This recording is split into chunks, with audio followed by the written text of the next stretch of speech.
Hello everyone, this is Warhawk Beyond 2040 and welcome to another edition of the Jazz Albums Review Series.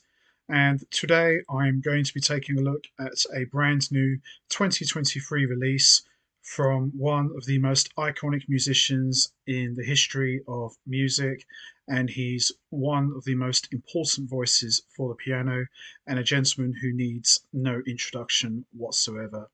I am talking about, of course, the one and only legendary pianist, keyboardist, composer, bandleader, and arranger, Chick Corea, and this is his newest recording for Candid Records, Chick Corea and Orchestra da Camera Della Sardegna, Sardinia.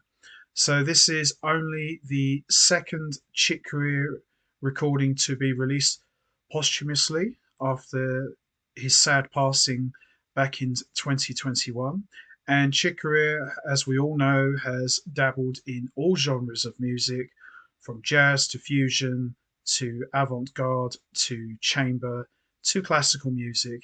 And this recording sees Chick Corea returning to the world of classical music, a genre that he is no stranger to, and he has released a number of classical recordings over the course of his legendary career. So, this live recording took place in November 2018 when Chick Corea was invited in Mongoro, Sardinia, as a special guest for the 11th annual cultural festival, where he joined and played with the Orchestra da Camera della Sardegna.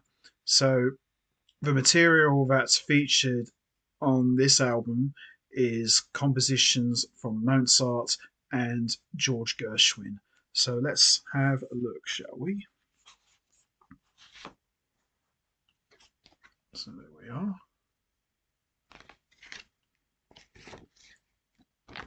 And here's some notes about Chick Corea's passing and how this live concert came to be. And there's some more notes as well. And some more notes as well. And there's a lovely quote here from Chick Corea, which is taken from lyrics from his iconic track, My Spanish Heart. And this is written as a message to his fans.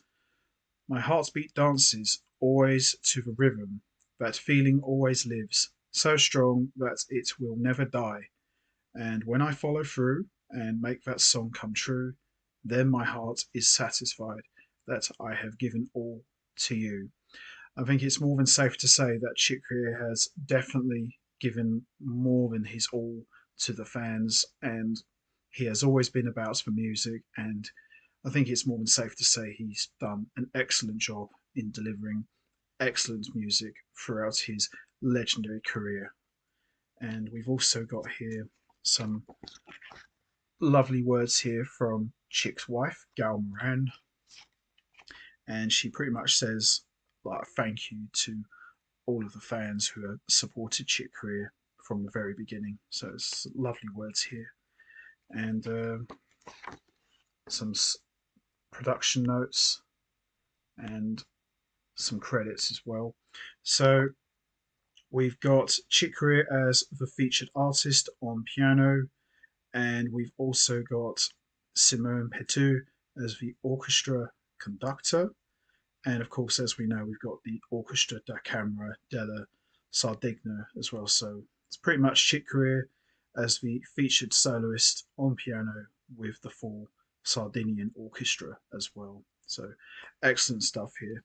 So, as I mentioned already, all of the compositions are featured by Mozart and George Gershwin, so they're all arranged by Chick Corea, and they're pretty much true to the original pieces, but there's improvisation in there as well. As we all know, Chick Corea was one of the most iconic improvisers, so even though he's playing the material of Mozart and George Gershwin, he improvises with the music and kind of puts his own spin on things, and that's what Chick Corea was always about, always taking material and applying his own ideas and rearranging and making the music his own.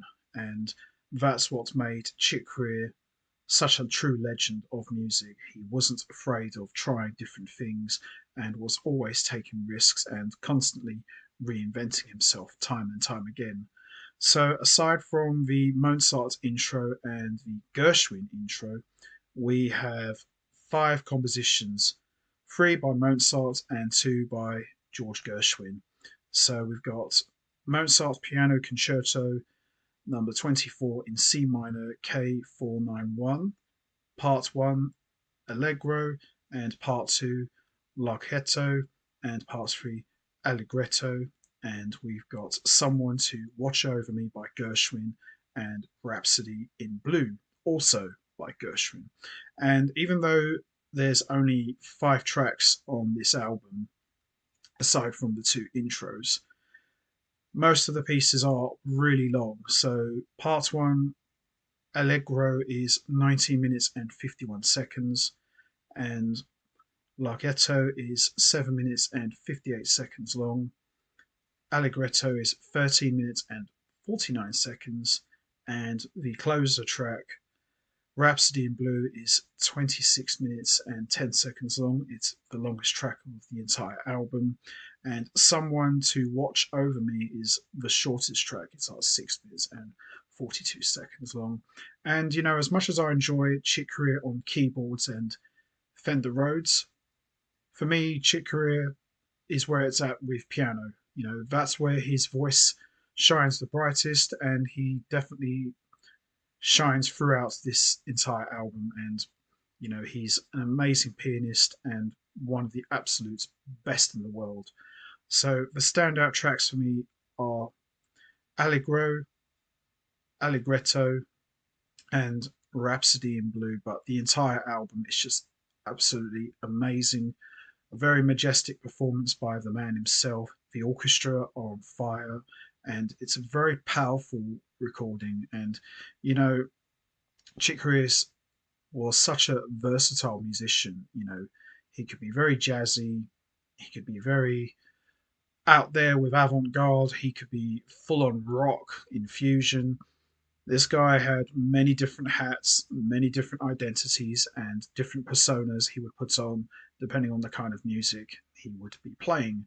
And, you know, I have pretty much most of Chick's electric and acoustic stuff and solo piano stuff, but this is actually the first time that I've purchased a classical recording by Chick Corea, and definitely well worth getting and thoroughly enjoyable. And the amazing thing about Chick Corea was he was almost in his 80s when he passed away, and the playing on this album, it doesn't sound like someone who's in their 80s. It sounds like someone who's in their 40s, perhaps, or even like mid 30s. Chick Corea was definitely a ball of energy and wasn't one for slowing down or standing still. Constantly on the move, always searching for the next thing. And he is really showcased throughout this live recording. And even though Chick Corea is sadly no longer with us now, his legacy, his body of work lives on, and his music will be listened to for many decades and generations to come. And there's no doubt that Chick Corea has got plenty of hidden gems tucked away in that vault of his, and hopefully we'll get to hear some of the best music that he's got in that vault. So hopefully we'll get to see more of his recordings released in the coming months to come. So there you have it, Chick Corea and Orchestra, Da Camera Della Sardegna, Sardinia. A fantastic album. Highly recommended if you're looking to get into the classical catalogue of Chick Corea. This is the perfect place to start. It's absolutely fantastic. A true legend at the top of his game, putting on an amazing performance as always. So there you have it, Chick Corea and Orchestra, Da Camera Della Sardegna, Sardinia. Fantastic stuff. So that's going to be it from me. I'm going to wrap this up now. What's your favourite track from Chick Corea and Orchestra Da Camera Della Sardegna, Sardinia? Is it Mozart's Piano Concerto Number 24 in C minor K491 Part 1, Allegro, or Part 2, Lachetto, or Part 3, Allegretto, or Someone to Watch Over Me, or Rhapsody in Blue, or do you enjoy the entire album from start to finish? There's no right or wrong answer. We all have our favourite tracks. You know what to do, guys. Hit the like button, hit the subscribe button, leave your thoughts and comments down below. And I will see all of you next time for another edition of the Jazz Albums Review Series. So until next time, take care, everybody, and stay safe. And once again, as always, much appreciated. Thanks for listening.